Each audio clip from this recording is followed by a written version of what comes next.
All right, everybody. Hello. I'm here. Sorry I'm a little late. Dinner got kind of served a little late. So, um, anyways. So, how you guys doing tonight? I'll give you a few minutes for those who may want to try to answer. Just let me step off screen for a moment.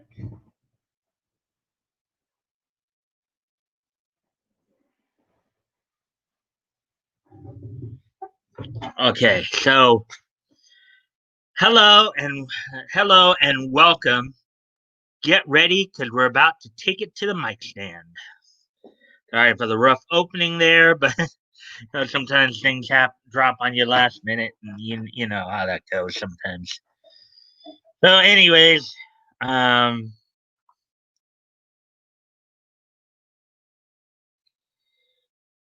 I saw you mentioned that earlier too. Action Choice channels. Okay, so this is what's on tap tonight. I first I'm gonna share some Vic Mignogna's Vic some Vic stuff tonight. Um, I watched Victor Vargas had uploaded to YouTube his Vic's latest Unlocked, and he had some things to say there about some stuff. I guess starting up again. Um, then I'm also going to talk. Got some comic news from some release information from Vault Comics. Let me see what else. Kind of funny because I thought I had three items to talk about. Oh yeah, and I also will probably be talking a little bit of just giving some convention news, some cons that are going on this weekend. If you don't know if anybody here is near those particular cons, but throw in some convention news. If you guys want to go.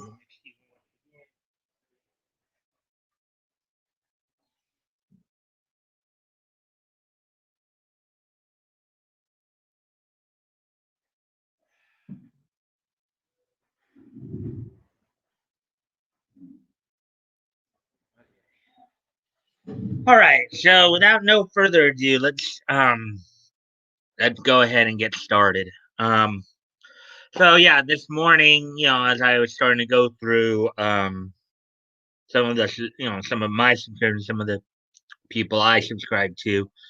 I know that Victor Vargas had uploaded Vic Mignogna's latest Unlocked.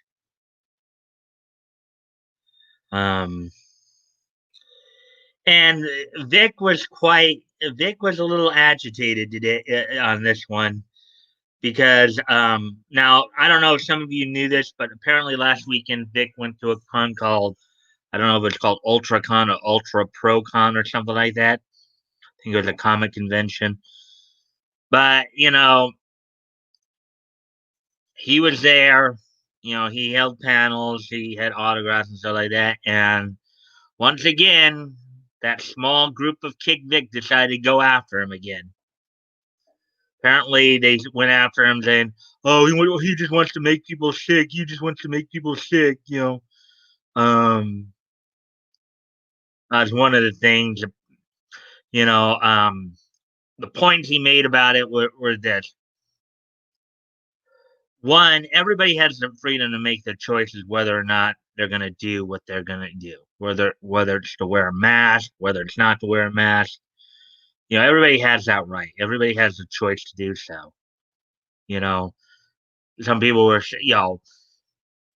he made it clear that he asked each and every one of them when they wanted to take a picture of him whether or not they wanted to wear a mask. And according to him, 90 to 95% of them did not want to wear a mask. And in most of the photos, they were standing more side to side, maybe at a bit of a distance. You know, um, they were facing the camera, They weren't like facing each other or breathing in each other's face or conversing each other's face. They were, they were monitoring, and then most people don't want to wear a mask, but he asked them, and that's what they chose to do. There was also, I guess, something that happened at his panel where an audience member yelled out, "What does Broly think of? What does Broly think of COVID?" And Vic trying to be entertaining in it's in in character with Broly. He said, Broly wasn't afraid of it. And Vic was making a point, you shouldn't live in fear. You shouldn't alter your life and live in fear, which I agree with. And the thing being is that with that, they, he was saying, well, before anybody starts saying that, oh, Vic doesn't care, Vic doesn't care about COVID, Vic doesn't care about COVID, you know, he reminded everybody he was saying that in character. It doesn't mean that he himself does not care. I mean, I think he cares that people, he wants everybody to be safe and healthy, and just again, now mind you, 20 days from now, that's the next date in the court case. That's basically when we should hear back from the appeals court by the 22nd. That's when they're supposed to rule on Vic's appeal of the Judge Shup's decision. But now they're hounding him again because, for whatever reason, as he pointed out, they just seem to live to want to make everybody miserable. You know, you know, they not only don't want to go out themselves, but they want to make sure everybody else doesn't go out either. And that's just not cool. You know, um, so excuse me a moment. I shut.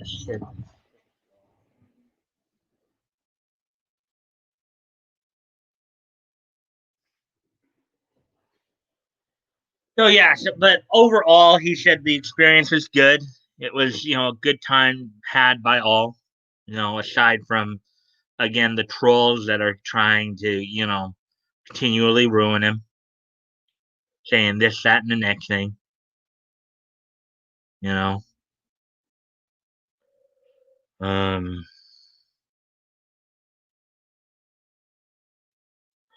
Oh yeah, that's basically what it comes down to. They're still at it, but as I commented on Victor Vargas's video titled "V," um, one of the points I made is that KV is probably getting desperate because they're probably afraid that the decision is not going to go their way.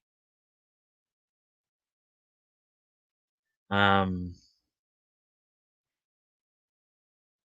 but again, we'll wait and see. It's best not to get you not it's best not to be too high or too low. Just be on an even keel.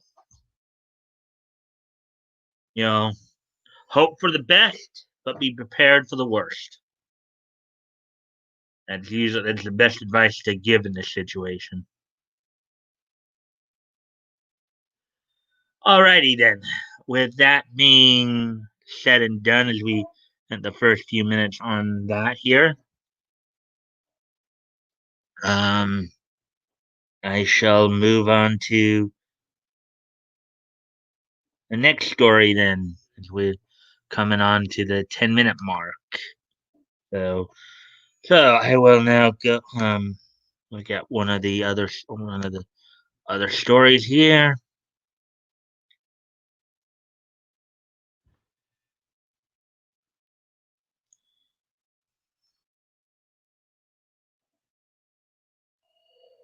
All right. And we have 4 people in here. Yay! 4 people. All right, just give me a moment again while I go off screen for a moment here.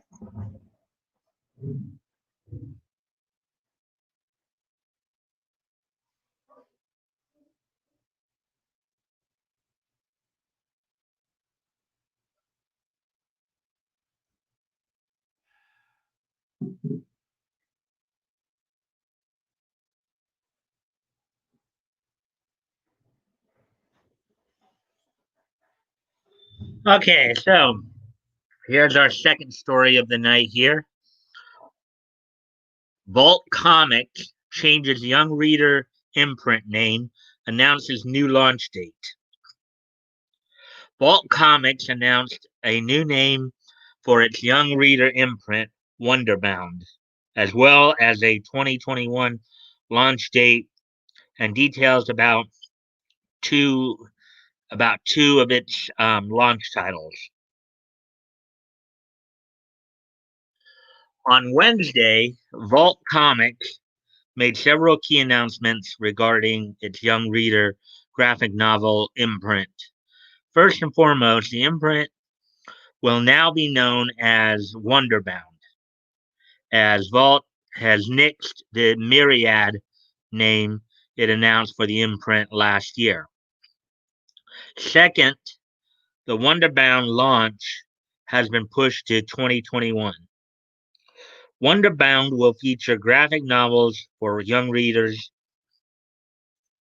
mostly targeted at the middle grade demographic. My guess, when they say middle grade, it's like middle school. So that's basically like sixth, seventh, and eighth grade, or like I guess the 12 to maybe the 12 to 14 age range, 11 to 14.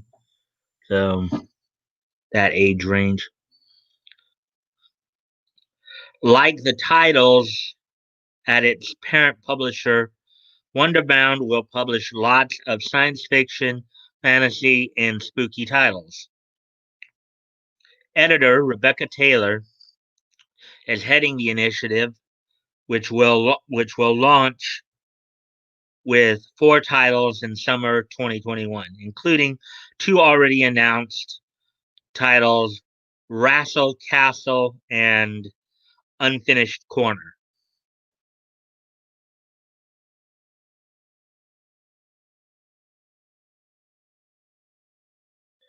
In a statement, Vault Comics president and publisher Damian Wassel said, Wonderbound has been in the works from the very first day we put together our vision for Vault. We have always wanted to create a space for amazing genre books for young readers. I couldn't be more excited to continue sharing Wonderbound with the world. Cover art for Rassel Castle and the Unfinished Corner can be seen below, along with full press release from Vault Comics, which includes solicitation information for both books. So, okay, so here is the cover art for Rassel Castle #1. It looks like.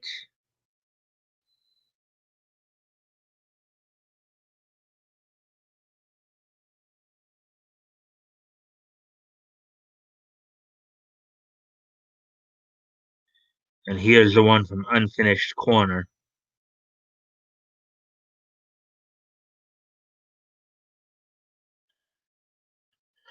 Official press release. Vault Comics is thrilled to announce Wonderbound, the new brand for their young readers imprint. Wonderbound will publish science fiction, fantasy, and spooky graphic novels, mostly for middle grade readers. The Wonderbound branding replaces the line's previous brand, Myriad. Every Wonderbound book is a ticket to a land of wonder, inviting you to leave behind the ordinary and explore a world of magic, marvels, and mysteries. Whether you're whether you're learning fantastical wrestling,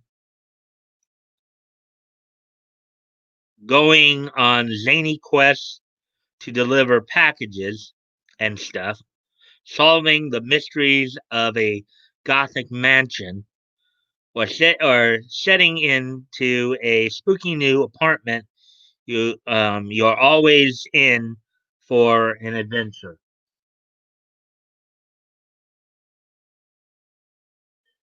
The genre books and comics I read I read when I was 10 years old shaped my identity in many ways that are impossible to qualify, said Wonderbound managing editor Rebecca Taylor. They taught me how to dream, how to empathize, how to feel heard, and how to think about the world around me. They connected me to lifelong friends. They inspired me to find adventure and to create my own stories. With Wonderbound, I'm grateful and thrilled to have the opportunity to pay those experiences forward to the next generation. Vault has given me and all our amazing creators a true dramatorium to build worlds full of magic, mystery, and mayhem. I cannot wait to share these books with young readers everywhere. If we have, let's see, before I continue reading here, if we have anything new. Hey, y'all. Hey, Bat Goat, what's up? How you doing tonight, my friend? I talked a little bit about Vic earlier, and then I now going through this press release by Vault Comics on their latest announcement for their new imprint called Wonderbound, formerly Myriad. So, excuse me a moment while I set off screen for a moment here.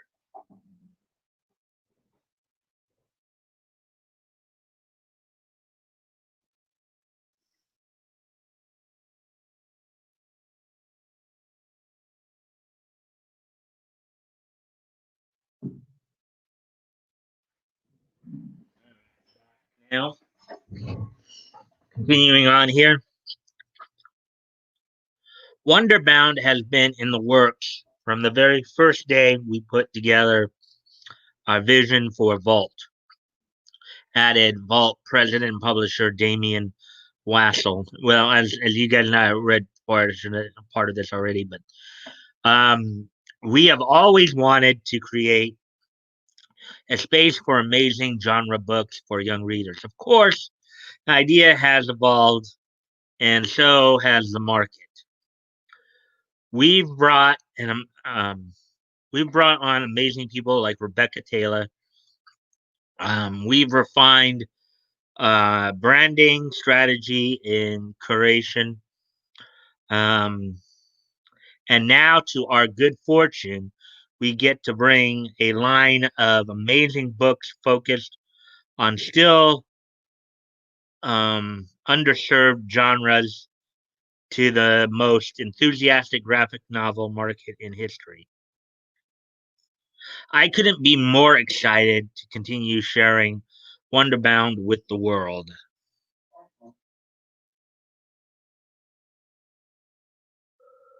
Wonderbound's catalog for of all new books includes work from both emerging talent and celebrated best-selling creators. The wonder begins in summer 2021 when Wonderbound launches with 4 books in its first year. The second year, Wonderbound will scale up, publishing 9 books in 2022, including 7 all new books. and the continuation of two series begun in 2021. Um, Wonder Wonderbound's 2021 launch will include the already announced titles Wrestle Castle and The Unfinished Corner, and will include two other titles that will be announced in the coming weeks. More information on Wrestle Castle and Unfinished Corner can be found below. All right, so let's kind of read the little synopses here on these books here.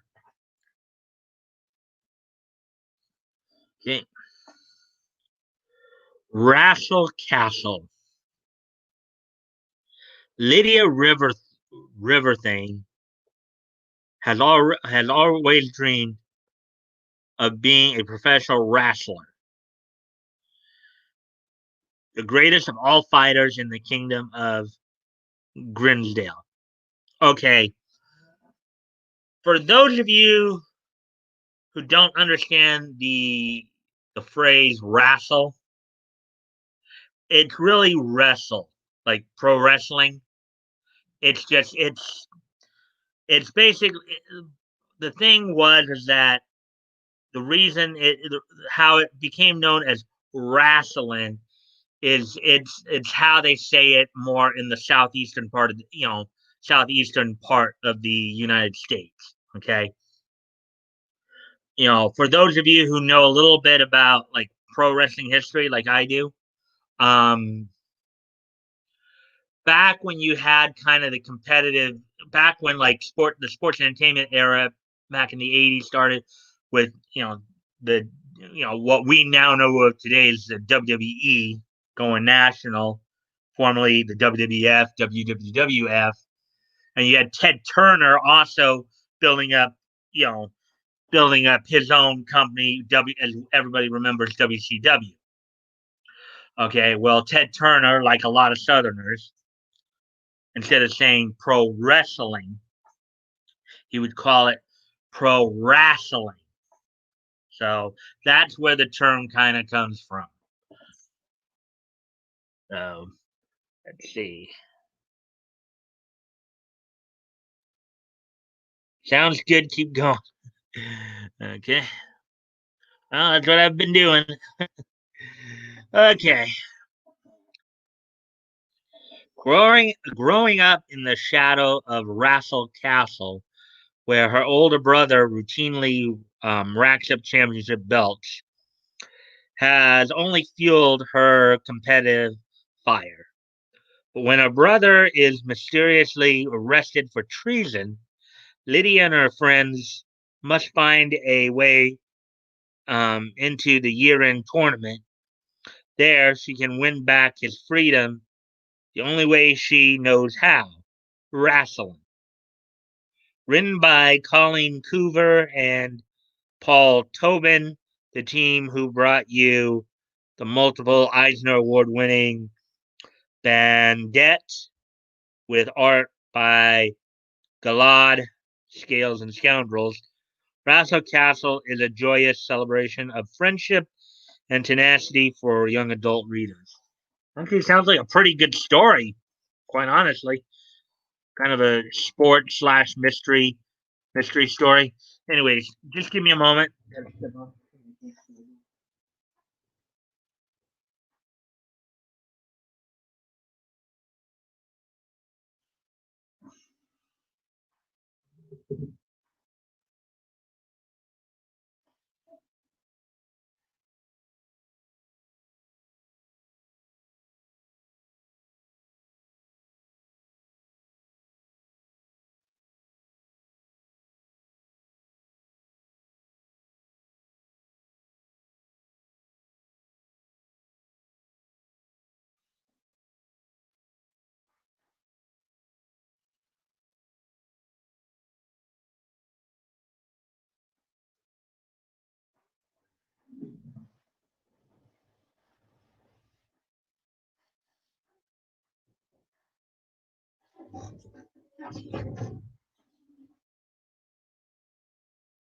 All right.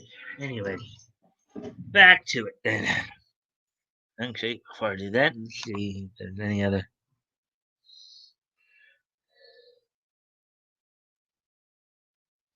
Okay.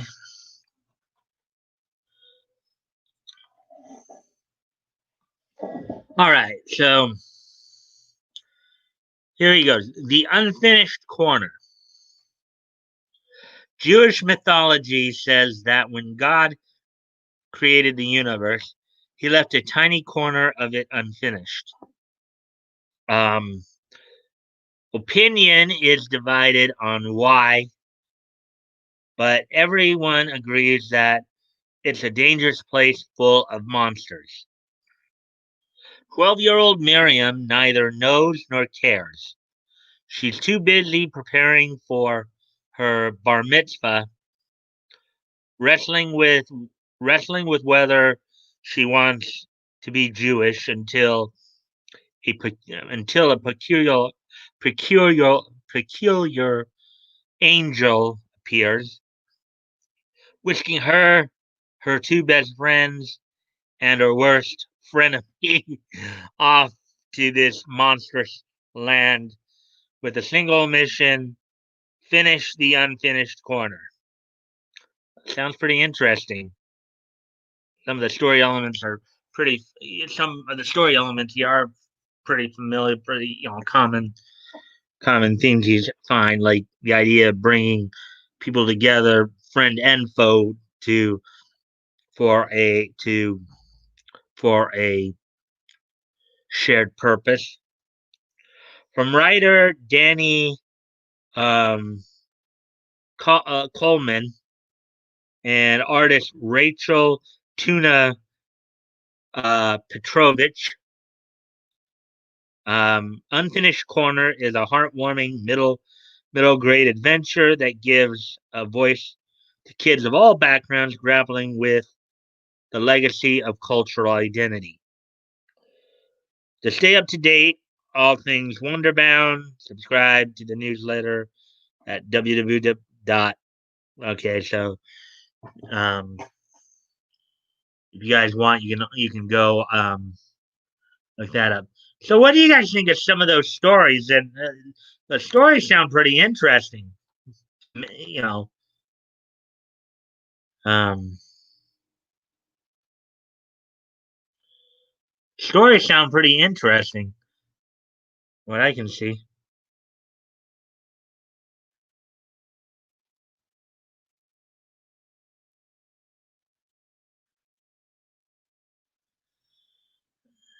5 people in here. Yay!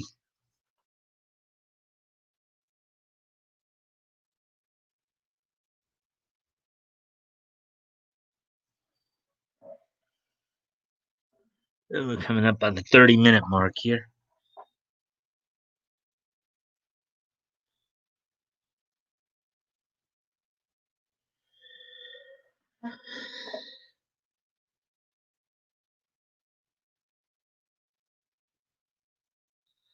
Does anybody have anything they want to add to the commentary here in terms of about these stories or anything like that? About this comic book company and their imprint?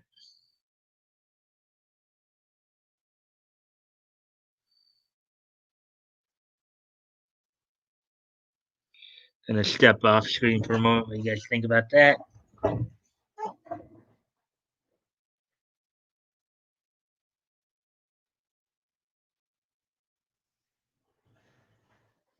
Okay, back now.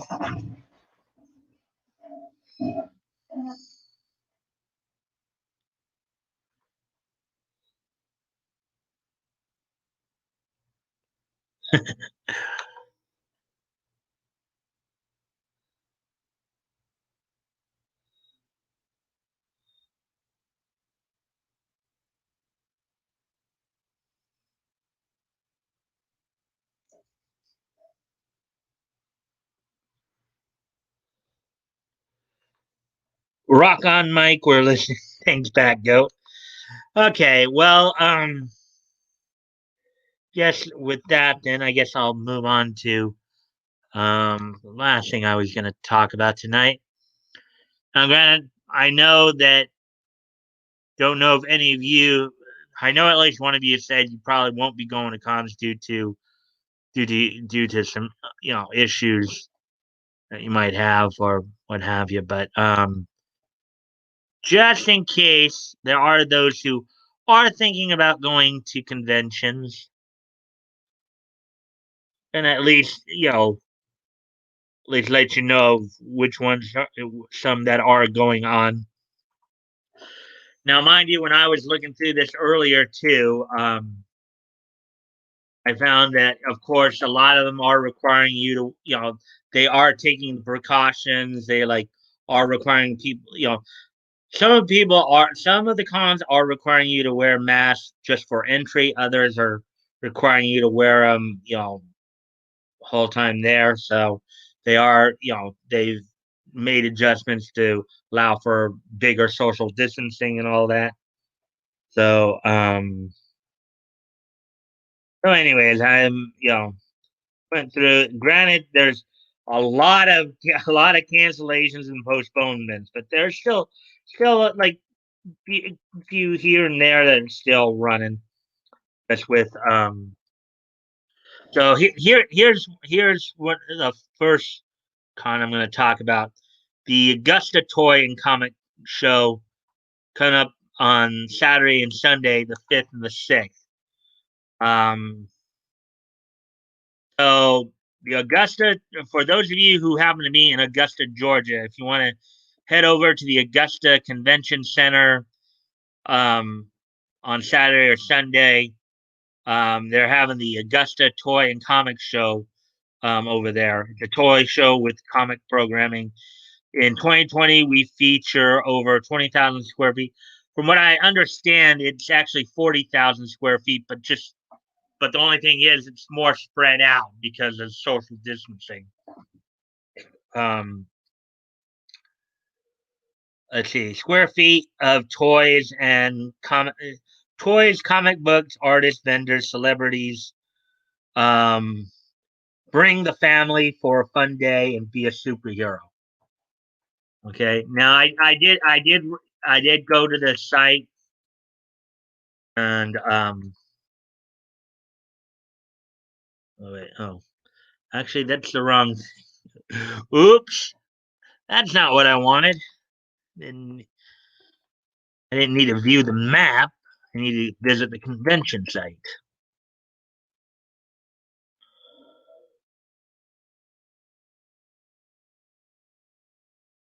So of course, okay.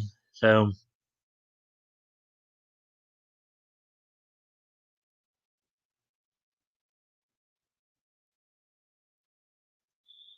I'm showing you right now the. Oh, it's this Crunchyroll Expo canceled. Yeah, a lot of cons are still canceled. Kind of funny. You have more of those who are more like SJW types who are just scared and just want to go bury themselves in their own little holes and then attack people for going out and living their lives. That's kind of a crappy thing to do, huh? So let me see here, just so I can show you.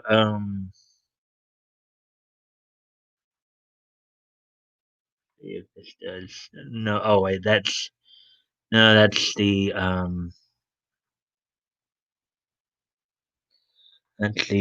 That one's the FanCons page. Or is this the actual convention website? Yeah, that's the convention website right there. Okay. So this is right here is the convention website for Augusta ToyCon. Oh, hey Dave Marks, hello my friend. How you doing? It's nice to see you. I'm glad you joined us. Let's see. Howdy, Mike. Howdy, Batgoat. Laugh out loud. True. SJWs. behind. Yeah, I was actually. It's kind of funny because I was talking about that earlier tonight. Batgoat.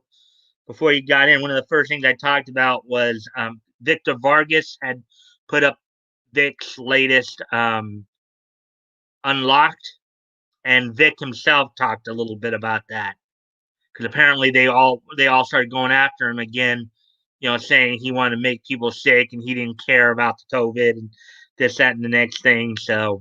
Um,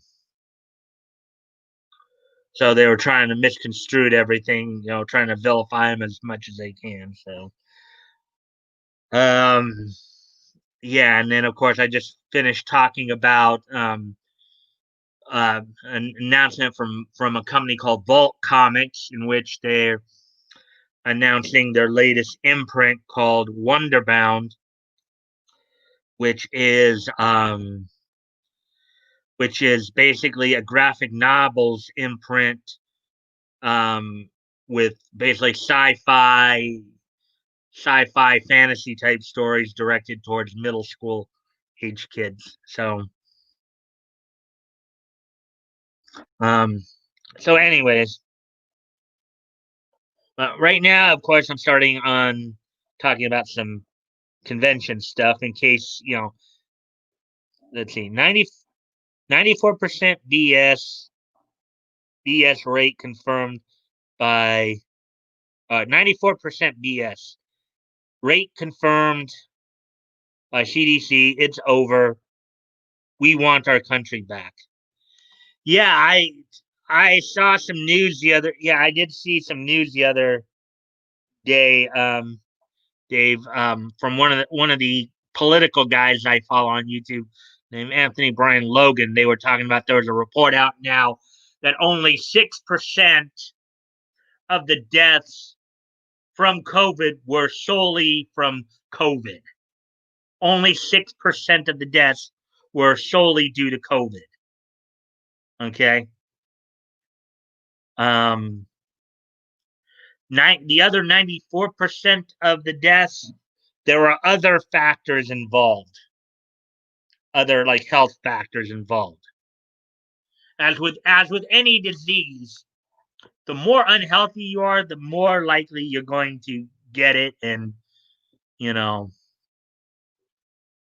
So trying to force everybody to first off, forcing everybody to wear masks isn't really going to do much because yeah, they keep saying that it's to prevent the spread, but if you don't have it in the first place, I mean, for the person wearing the mask, you still can get it.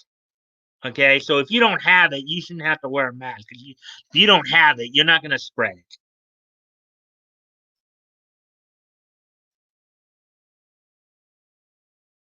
I just don't like living in fear. I refuse. The sun could explode and we wouldn't know for 8 minutes. I'll laugh at Corona if I want. Yeah, I mean, I'm kind of the same way. Granted, I haven't gone out, but it's not because I'm afraid of Corona. I haven't gone out much myself because I just don't want to deal with the potential BS. Like, granted, I haven't had too much. I've found some stores that will let me in without a mask. I will not wear a mask. It's an obstruction to me. Plus, the idea of somebody telling me I have to wear a mask is abhorrent. Okay, but I do have to respect the fact that businesses do have a right to refuse you service if you don't want to wear a mask. I just have to find businesses that will be more American and let people and serve people not worrying about wearing them. Yeah, 6%. They lied to us. Of course they did. One of the things I've been saying from the very beginning, the whole mask mandate thing, it's not about protecting health. It's a control device. Okay, it's a way of trying to enforce conformity. It's a way of trying to subjugate the people. Okay, anybody who hasn't figured that out by now, I'm sorry, is an idiot. Okay, if you haven't figured out by now that the mask mandate is nothing more than a control device, you're an idiot. And I'm talking to the people who think mask mandates are good things.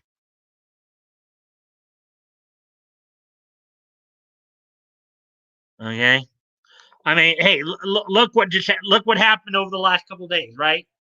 House Speaker Nancy Pelosi went to a salon in her district of San Francisco, right?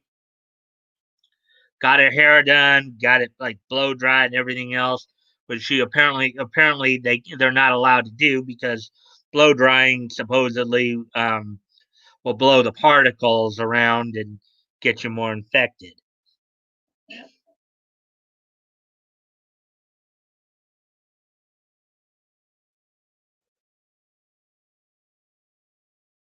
Congrats on your. Well, I don't know if this is my first rant. I mean, I think I ranted some yesterday too. You just weren't here to hear it. Yeah, but anyways, yeah, but on that, we should just be allowed to live our lives. Just sometimes it is a pain. I mean, for me, I like being able to go out and eat and sit, sit at my favorite fast food places and eat. Only problem is that especially here in California, or as many people like to call it, California.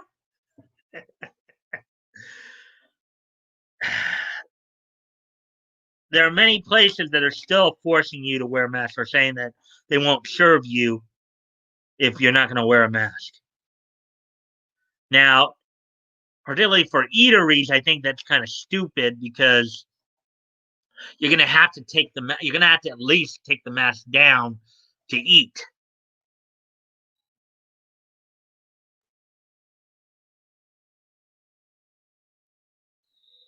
California, yeah, California.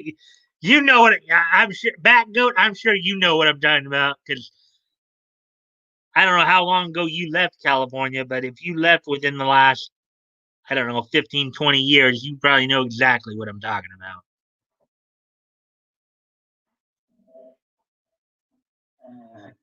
Yeah. So, anyways, let's get back to the convention. Again, I don't know if anybody here is thinking about going to any conventions or anything like that. But in case you are, here's some of the basic information. For those of you in the Augusta area, of course, they got the Augusta Toy and Comic Convention going on this Saturday and Sunday. And one of the things I did actually find out was among the guests who are going to be there include, let's see, let's see, cosplay guest.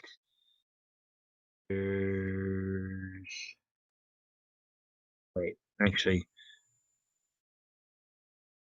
right, media guests and toy designers, comic book art. So, okay, Lauren Lester is going to be there. Now, for those of you who don't remember who Lauren Lester is, Lauren Lester was the voice of Dick Grayson Robin in Batman the Animated Series. Lauren Lester was the voice of Dick Grayson Robin in Batman the Animated Series. He's going to be at the Augusta Toy and Comic Show. I think he also, in I think Kyle Rayner's um, appearance on Justice League Unlimited, he voiced Kyle Rayner there as well. Also, Sergeant Slaughter is going to be there, former WWF World Heavyweight Champion Sergeant Slaughter, for those wrestling fans out there. Also, don't forget, he was, of course, in G.I. Joe in the 80s as well, as a muscle bound drill instructor. And then, of course, Lex Luger, wrestling legend Lex Luger, former WCW, former multiple time WCW World Heavyweight, United States Heavyweight Champion. Heard of Bobby Vale before. Okay.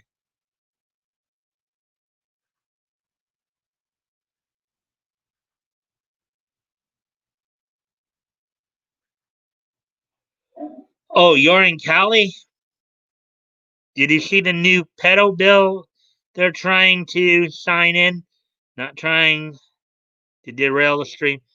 Um, I haven't looked at it myself. I've heard a little bit about it. I read a screenshot that I've heard a little bit about it, but I heard there was something going on. But and I did read a screenshot from Crows of Judgment on it. They're going to be covering it. Like they're probably on right now. I know they're going to be covering that along with a continuation of covering the story of Sophie Long, the little girl who they have video of um, claiming that her mother's boyfriend was abusing her and her mother was watching her. Um, so, and that made me angry. Needless to say, I'm sure it made a lot of you angry too, hearing about that. So, anyways, so let's see what else you said. Um, I've heard the name Bobby Vale before. Okay. Most of the country is paying attention to the racist bill they're trying to pass. Oh, wait, actually, now that I think about it, I do remember when I told you guys I saw the screenshot that Crows of Judgment had for their stream. One of the things I did read off of that screenshot was I guess apparently what they're doing is that they're lessening the penalties for those who engage in same sex relations with minors, those under the age of 18. You know, you know, and part of the problem is I guess they view cyberbullying as a bigger issue than than um than this. So, but anyways, and I don't want to get too much into it because this could be potentially be a very divisive topic. But excuse me a moment, I got to go off screen for a moment.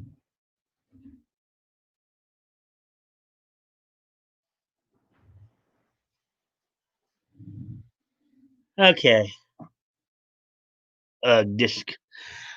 Mm-hmm.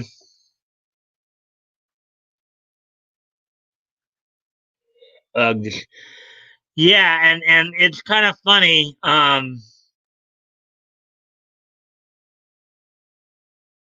Again, I'm not saying anything more about it because some of what I might say might might actually offend some people, and not that I just don't want the drama. That's the only thing. Um, because everybody has their own value systems and all that, and I'm not going to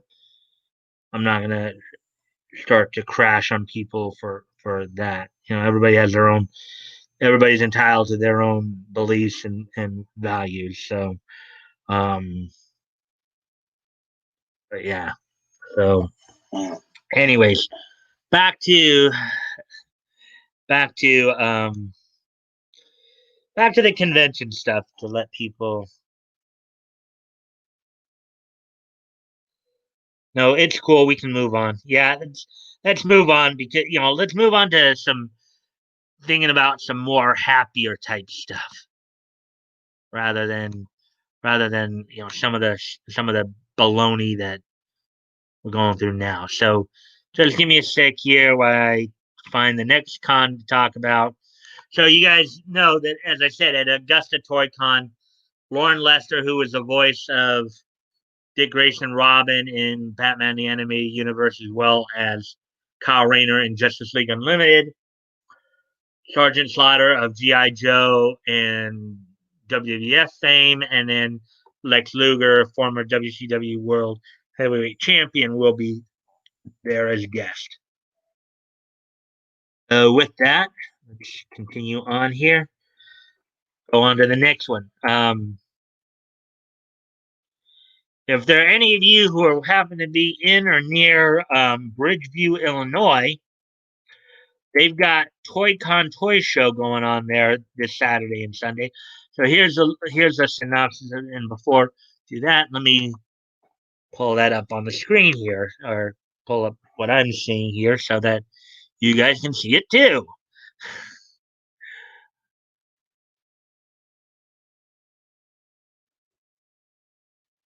There you go.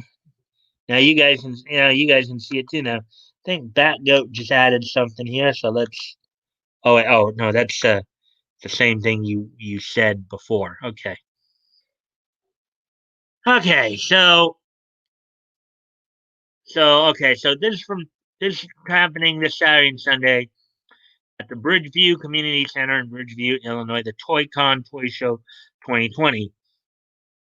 $5 for both days, so pretty cheap to go if you want to just go and hang out. Albeit I know there's going to be like some social distancing there. So, for over 25 years, our show has brought equity and fun to collectors, families, and the Bridgeview community. The ToyCon Toy Show offers patrons access to dozens of toy, comic, and collectible vendors with merchandise from all eras and genres. ToyCon also sponsors charities through fundraisers held at select shows, such as a pediatric oncology treasure chest foundation. There aren't any guests there, but as I said, if you guys want to just go and check out the toys and all that, that's cool too. I would recommend you visit the site to see what their COVID protocols are. You know, to see if you really, if you do want to go, if you want to follow, if you want to follow the protocols or not. Um, so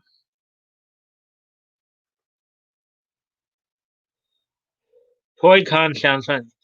Yeah, I mean, toy conventions can be fun because I'm sure ATC Action Toys Channel would agree with me because I'm sure he's been to a few in his lifetime. You know, where you get a chance to look at vintage toys. Um,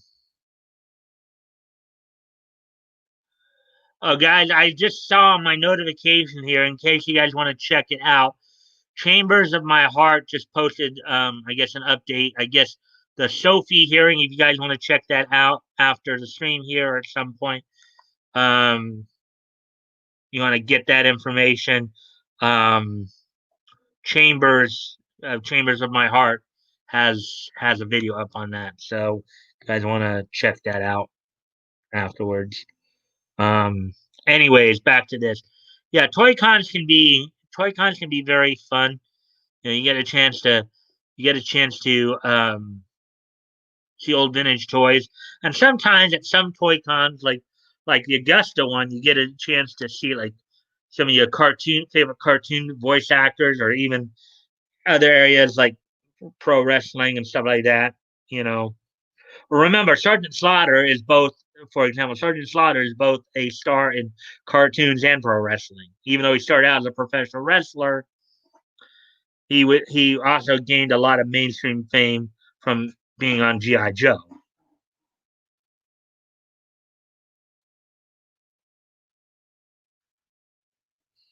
Pediatric oncology tumor treatment for kids seems like a damn worthy cause.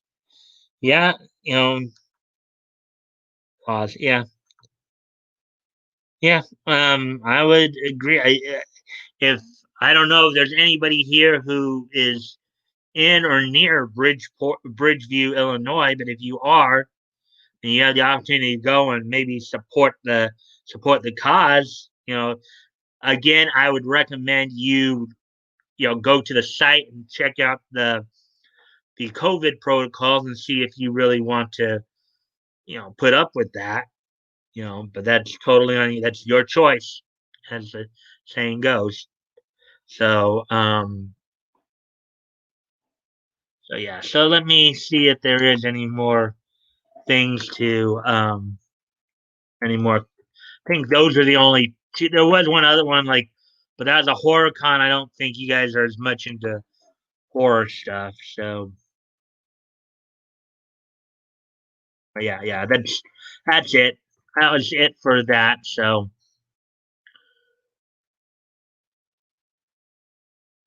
all right. So that was it for the conventions. Let's see what how oh wow, we're coming up on the 1 hour mark right now. 56, almost 50, 50, yeah, almost 57 minutes in here. Yeah. So also you get to barter and toys. Yep. Yeah, I mean, Dave, if you're into bartering toys, maybe you should talk to Action Toys channels, etc. He actually fixes up old toys as well, so you might want to check his stuff out. I'd be hunting an early '80s GoBots mothership. Oh yeah, the walkers, that walker thing. Is that what you're talking about? That walker thing that where when it come down to Earth, it would walk around, but then when it would jet up, and then the legs would come together like this, and it'd fly off. That would sound pretty cool there, back up. Um, yeah. So for those of you who came in late, just kind of a recap of what I talked about here earlier. Um, I gave some commentary, and of course, I keep my streams up. So, if you guys ever want to go back and look over the stuff you missed, you're more than welcome to do that too. Um, I talked a little bit about Vic because Victor Vargas put up his unlocked stream, his latest unlocked stream on YouTube, and apparently KV's had it again. They're going after him again. So, um, saying he wants to get people sick and he doesn't care about COVID, this, that, and the next thing. Then I talked about a company called Vault Comics that is going to be debuting a new imprint called Wonderbound. They had their press release and talked about a couple of the books that they'll be releasing next year in the summertime. Rassel Castle and Unfinished Corner. And then of course I just finished talking about some conventions going on. So yeah, let's see, what did he have to say there? Back go. Yeah, it had launchers with smaller ones.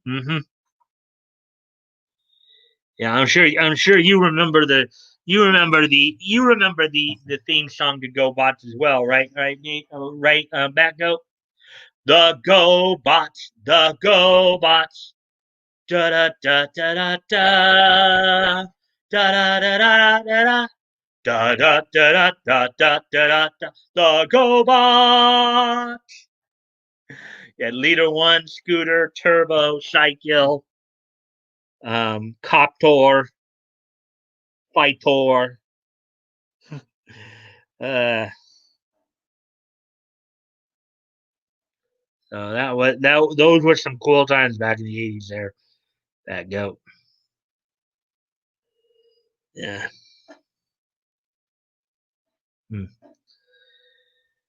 Yeah. So I've an update too. I still haven't heard much back yet from potential guests.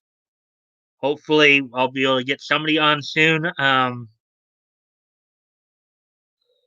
But as always, guys, when if I can't get guests, I'll always invite you guys on to be part of the panel on Friday nights. So if you wish to participate.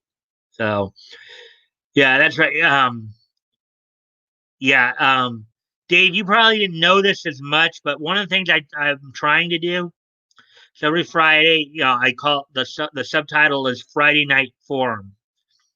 It's basically the night I'm gonna try to do like a panel type show in which I'd like to try to bring on. I actually did have an interview with the Knuckleheads a couple weeks ago, back on the 21st. If you want to go back and check that out, I want to try to get some guests on and like have interviews and or panel discussions. The first go around, of course, is just going to be get to know you, get to know you shows to where, um, you know, just doing interviews like depending upon what they do, whether it's their YouTube channel or conventions or what have you. Talk about those experiences and then have some niche talk. Anyways, it looks like you responded to something here, so let's see what you had to say. Well, now I'll have to look up the GoBots. Yep. Well, Dave, the Bat Goat, Anonymity, um, ATC, you know, they can all tell you that one of the things you'll get with my streams is you'll get knowledge. You'll I will I have a lot of information I love to pass on. I love to because I figure a lot of people would enjoy that information. So, see, that goat responded. I'll call in this Friday with ATC. Yeah, it will be good to have at least a couple people on to go back and forth with. Anyways, give me a sec, guys. I got to step off screen for a minute.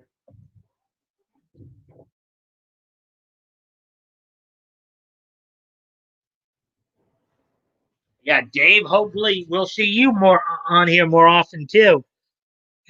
Sure you got some stuff to add to the conversation.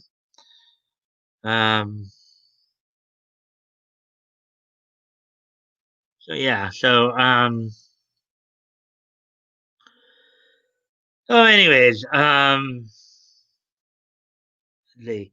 So do you guys have any you guys have anything you want to add to the anything you guys want to ask, or whether it be about anime, cartoons, comics, manga, pro wrestling, voice actors, anything that maybe you want to know more about?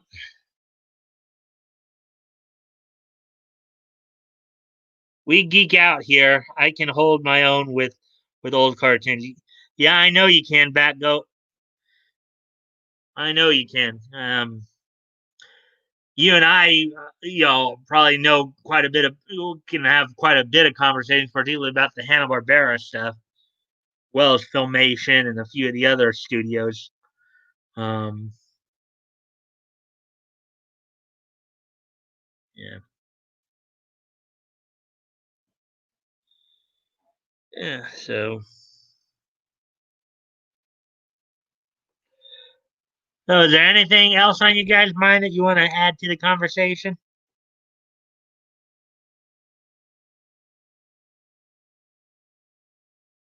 You want to ask or bring up?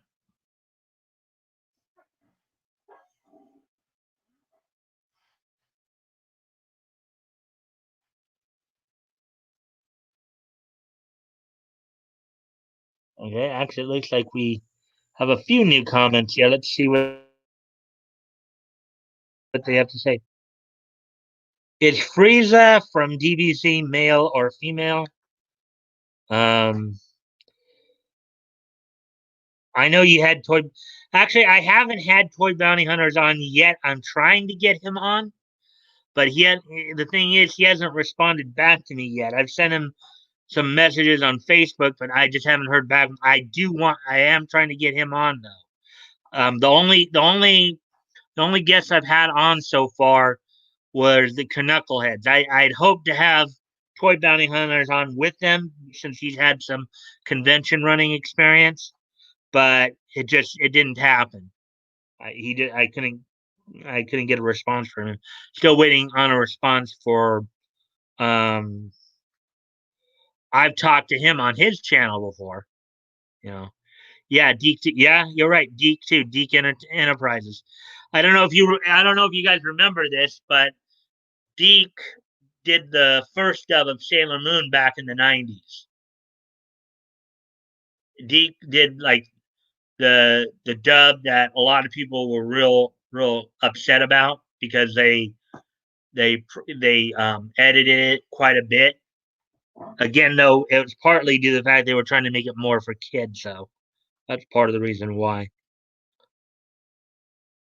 The Action Toys channel, yes.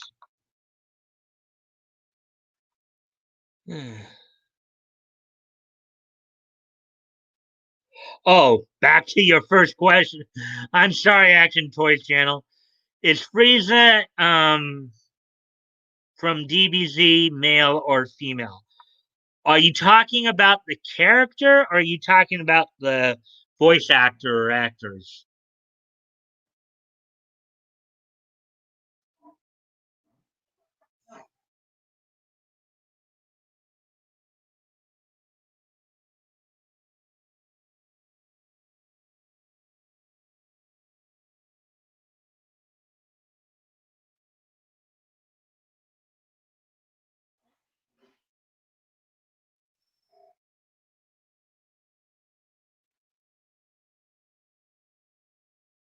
ATC?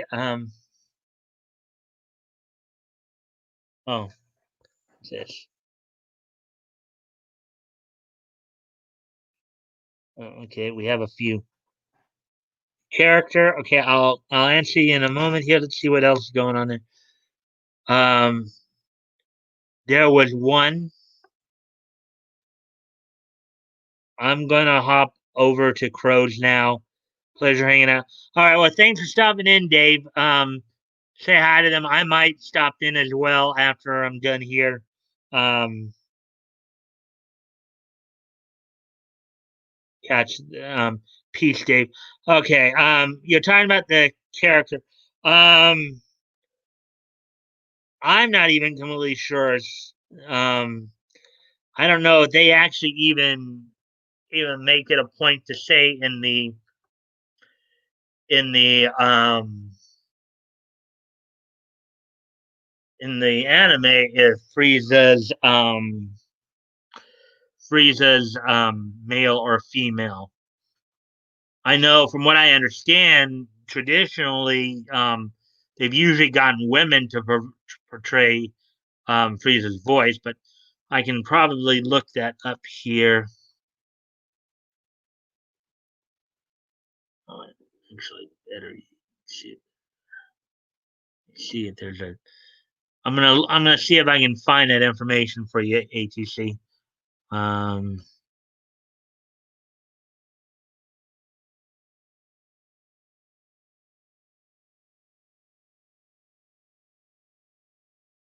okay, so let's see.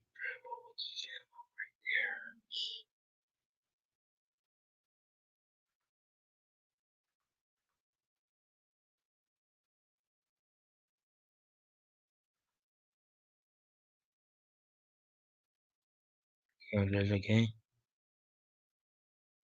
Frieza Force.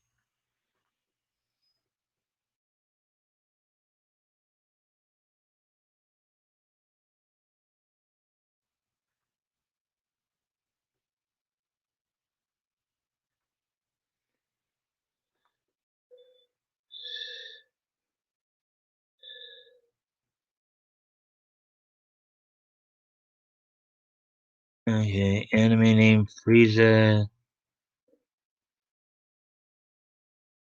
Okay, so so I did find some information for you there. Action Toys.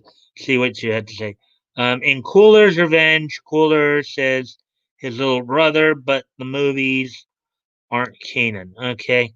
Well, I did actually happen to find something here. Um, and I'll even put it up for you here.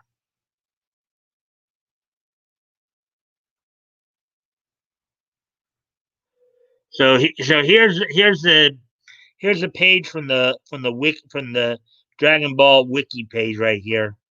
Um, and at least according to this, Frieza's a guy. He's a male. Um,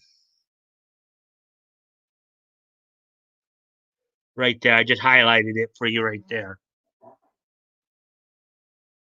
So don't know if you can see it. It says right there that he's a male. Frieza's a male.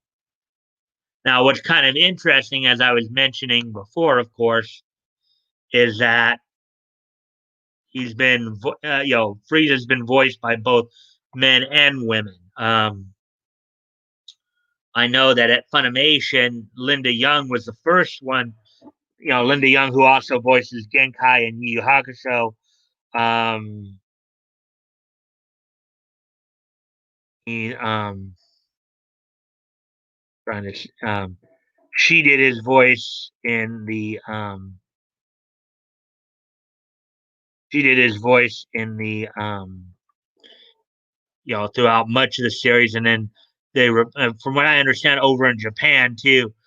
Frieza was often voiced by a woman. I think it's just been in more recent times that they finally started having a guy voice. I know Chris Ayres had taken over for Linda Young until he got sick. I think right now, from what I understand right now, I think it's Damian Mills who's actually doing the voice of Frieza right now. So,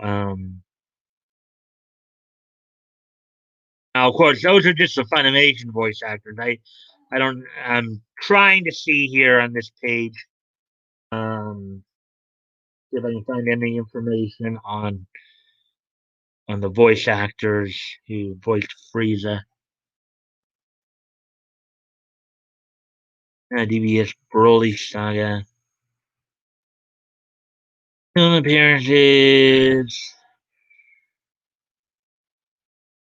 and other Dragon Ball stories. They have a section on the voices of Frieza.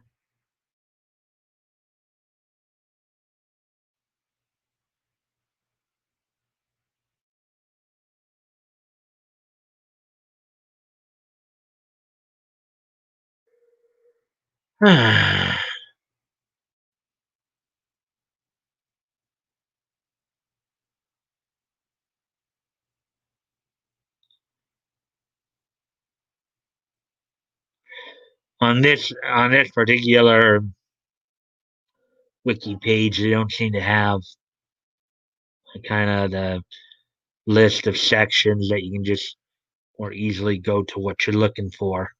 So you got to scroll like a madman here. Scroll like a madman.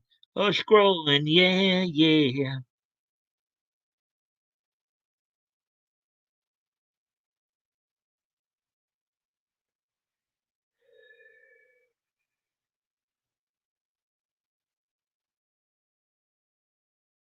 Yes.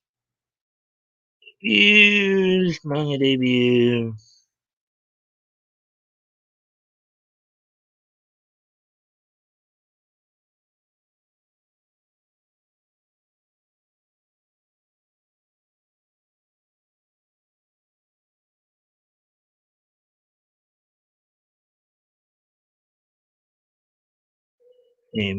Let's see.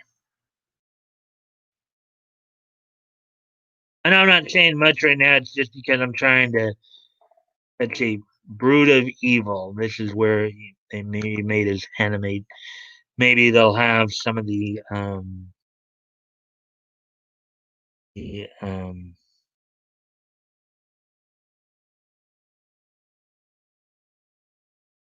list of the voice actors in there. Appearances, major events, battles, differences. Okay. No, it doesn't look like they have the. Okay, I'm gonna try one more thing here. Try checking one more thing here. Let's see now. Yeah.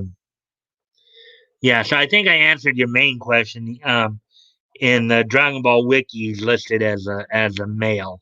So I was just trying to find out, see if I could find out like all the people who voiced him. And try one more thing here.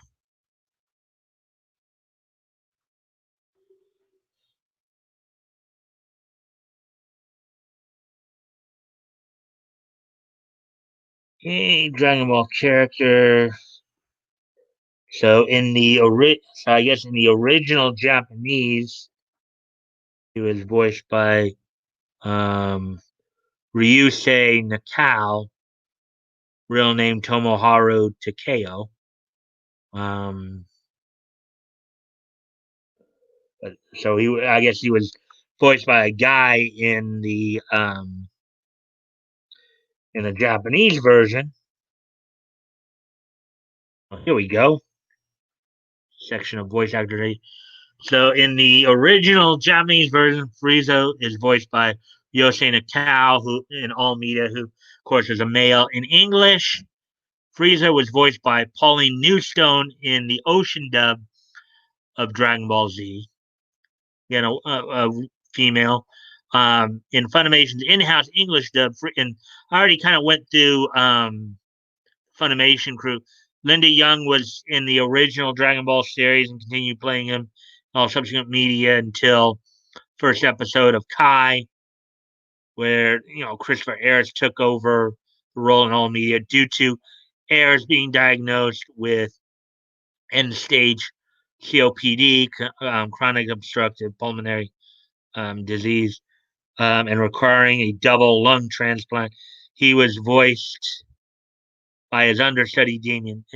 As as I kind of told you, following his treatment, Ayers returned to voice Frieza in the film Dragon Ball Super Broly. So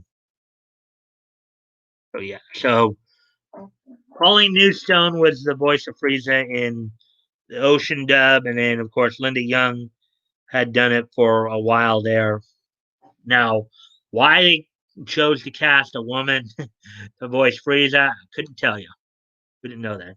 Normally, they do. Normally, they do at times. Um, Normally, they do have women like, they sometimes do have women, particularly higher pitched women playing prepubescent boy characters. But that's a common practice. Hey, anonymity! Just got home. I'm beat. How's it going? All right. You missed quite a bit of content tonight, my friend. Um, Talked about some Vic Mignogna stuff earlier. Um, Talked about the the upcoming release of a imprint from a comics company. Talked some convention stuff, and then of course I was just answering ATC Action Toy Channel's question, ATC's question about whether or not Frieza was a guy or a girl. So, we had Dave Marks visiting us tonight too. So, yeah, hey, Anon. So, anyways, any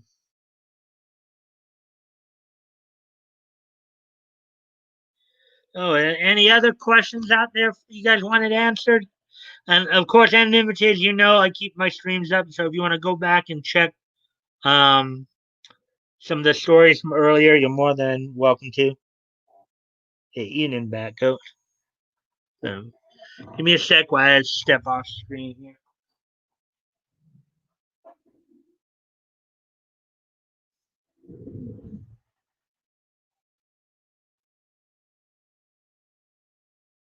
Okay.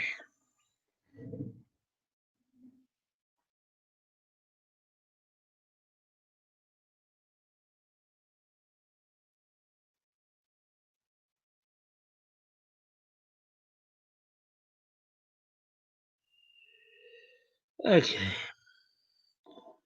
And we're coming up 1 hour and 20. So we are actually getting close to the 1 hour, hour and a half mark. So we had some real good conversation going tonight. We had a little more energy tonight than did last night, hey guys? uh,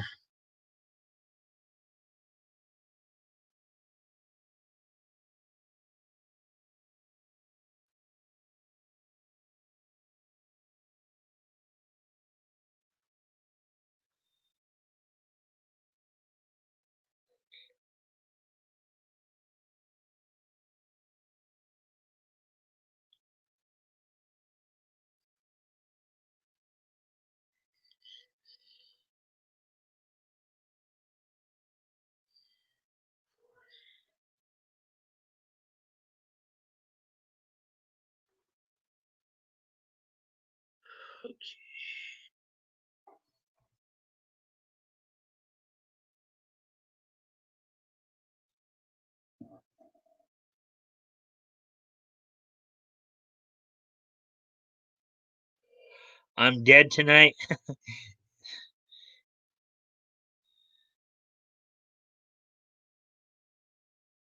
Not hard to not hard to beat last night.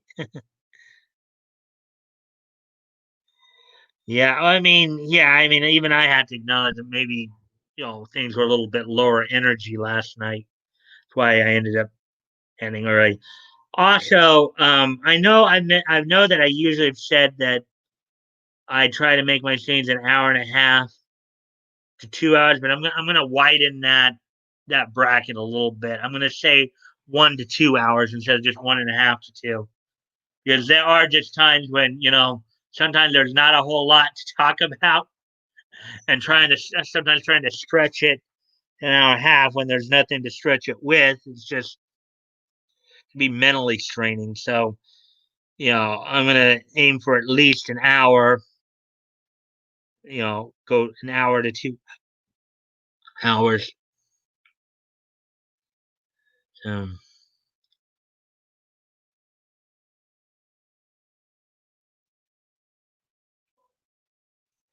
so is there anything again, is there anything else you guys want to ask or talk about?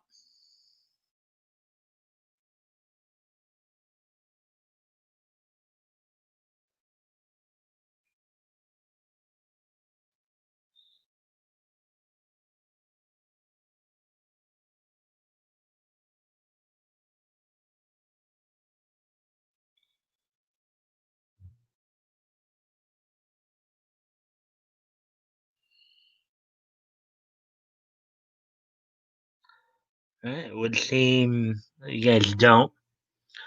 Okay. Well, wait. Actually, let's see what history. You know something? You know something, Bat Goat? I was just thinking of that.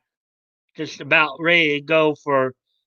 Um, I'll just be doing catch up. Okay. All right. Okay. So, are you guys then ready for this day in Nietzsche history? It looks like Bat Goat is ATC and anonymity. You guys ready for this day in Nietzsche history?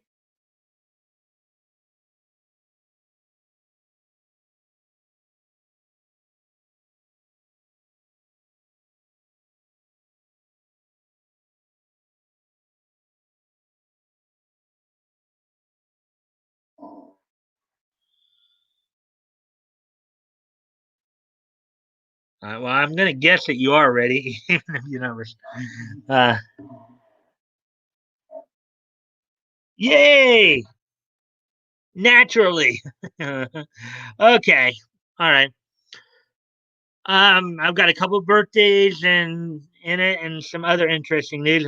We're going to be going way back. So today, being September the 2nd, 2020, let's take a look back.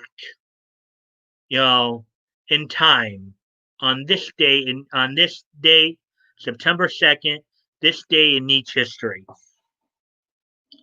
First off, oh wait, okay, share screen.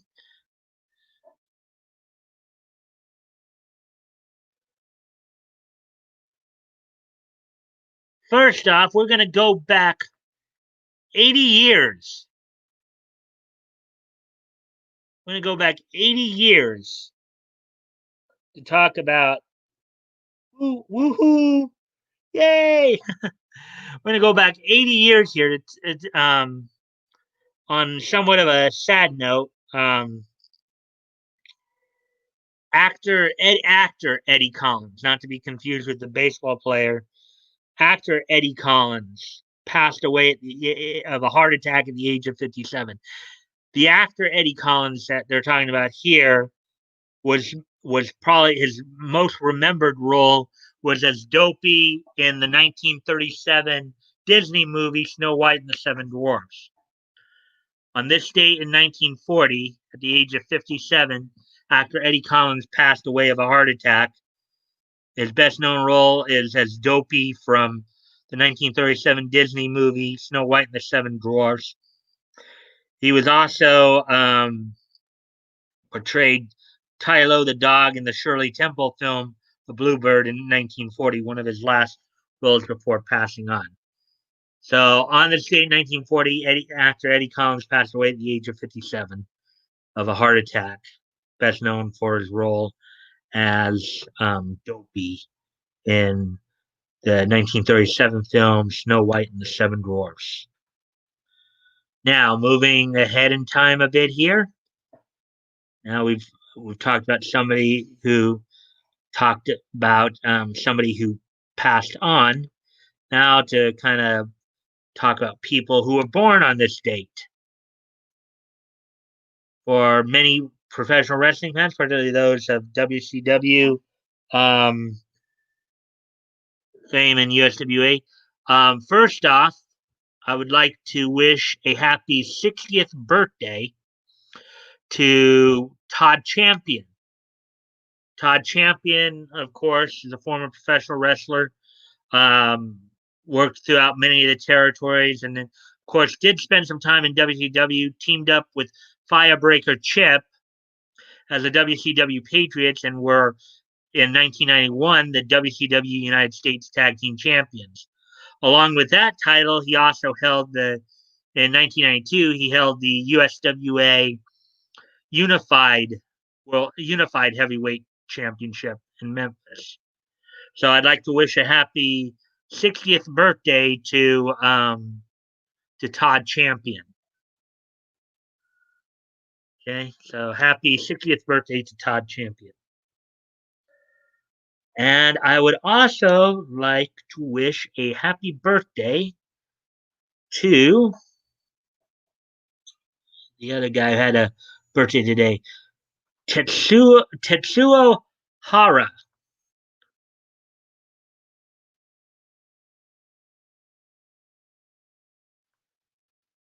Tetsuo Hara is a Japanese manga artist best known for drawing the series Fist of the North Star, which he co-authored with Buronson. Um,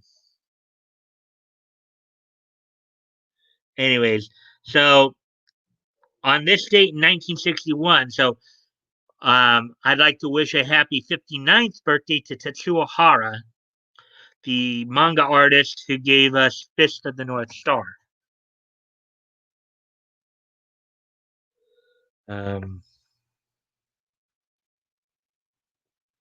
See, we have some newer comments here, so let's take a look at the newer comments. Did Dopey even talk in that movie? Excuse me a moment, guys. I just got called by my sister.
Hey guys, I'm gonna have to ask you to keep yourselves entertained for a moment because talk amongst yourselves because I've got a I've got some stuff to do for a couple minutes. So I'll be right back. When I get back, I'll finish up the this day in each history. Okay. Sorry about this, guys.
All right, guys. I'm sorry about that.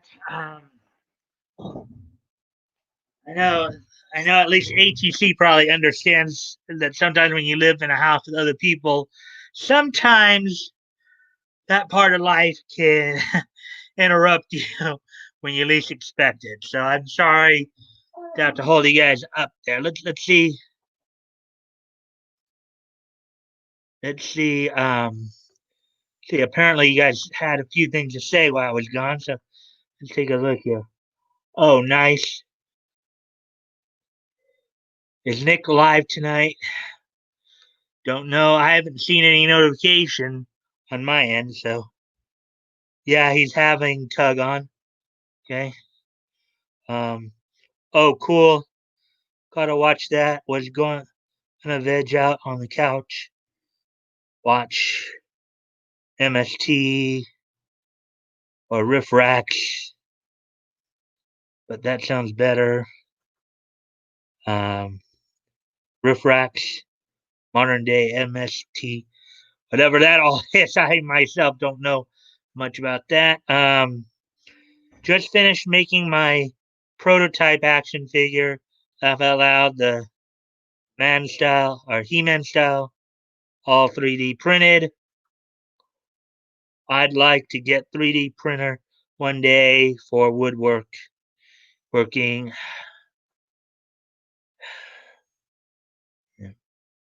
Yeah, It's Mike Nelson, Kevin Murphy, and Bill Corbett. They don't appear on screen, just talk pretty funny. Um, I'm gonna have to check that out sometime. Back out Amazon Prime, quite a few of them.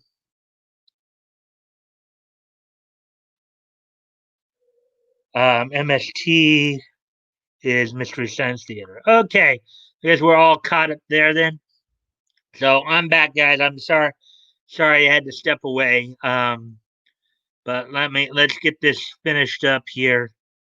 Um, so yeah, as I said, I was just wishing a happy 59th birthday to Tsuo Hara, the artist who does Fist of the North Star. And with that, there's one more piece of news to go through, and then, or I'm sorry, one more piece of history to go through, and then I'll be done.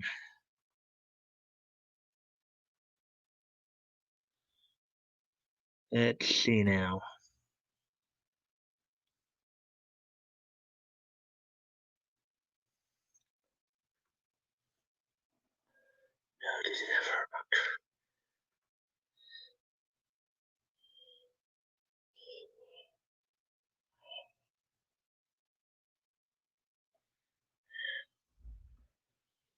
Okay, so on this date 5 years ago, in 2015, DC Comics released on the newsstands Volume 3, the 10th issue of Volume 3 of Lobo, the space outlaw. Lobo, of course, is voiced by Brad Garrett in his Justice League appearances, as well as Superman the Animated Series. But on this date 5 years ago, Volume 3 of Lobo, issue number 10, was released on the newsstands. So that's all that happened on this date in each history. So how do you guys like all that? Granted, I know I got interrupted there.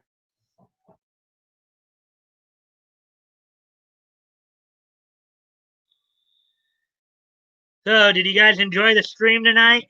Granted, I know there was some dead time, but sometimes that happens.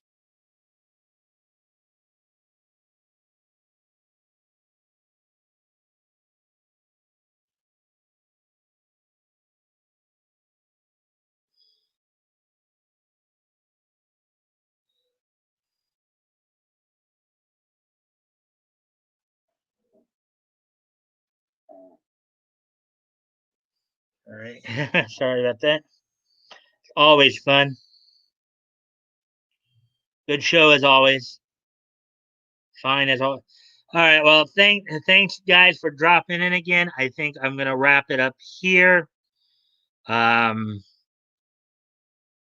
don't forget that I'll be back on tomorrow night. If I can wrangle a guest for Friday, I hope to have somebody on. If not, I'll be bringing anybody who wants to join me in here on for the panel form of the Friday. So stay tuned for that, though. All right. And I guess I will talk to you all later. Bye.